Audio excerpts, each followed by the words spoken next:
कटक ना शुणिला मात्रे भाईचारार शब्द मन को आसे। 12 मासे 13 पर्व एठी समस्ते मिसिकी खूब धूमधाम रे पालन करती। ए 1000 वर्ष सहर रे दुर्गा पूजा भी खूब आडंबर रे पालन करा जाए। ए 10 दिन तो कटकवासी दिन राति प्राय समान ही थाए। सुना रूपा मेढ़ हो कि मां को मूर्तिर गठन खूब मनलोभा, सेथिपई हजार हजार लोक एठाकू दशहरा देखिबा पई आसंती। आधुनिकर झलक थिले मध्य से पुराना रीतिनीति साजसज्जा और से गोटे शैली रे स्थापित होई मां को एठी पूजा करा जाए।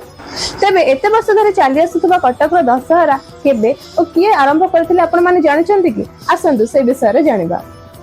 ऐतिहासिक उदाहरण जना जाए जे चैतन्य महाप्रभु प्राय 500 वर्ष तले कटक रे एही पूजा आरंभ करथिले। चैतन्य देव नदिया ठार बाहरी बाटर रही रही आसुथिले।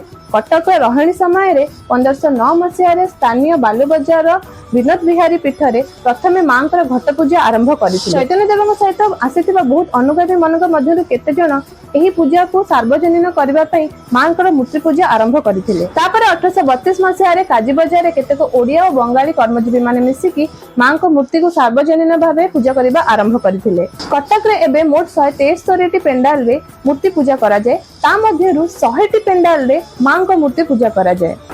जेहेतु आम कटक सुना और रूप तारकसी मेढ़ पर प्रसिद्ध 1956 मसीह रे चौधरी बजार प्रथम चांदी मेढ़ आरंभ करा जायथिला। आ वर्तमान सुधा प्राय 34 टी पूजा मंडप रे चांदी मेढ़ व्यवहार करा जाउची। Isn't it amazing? Follow for more.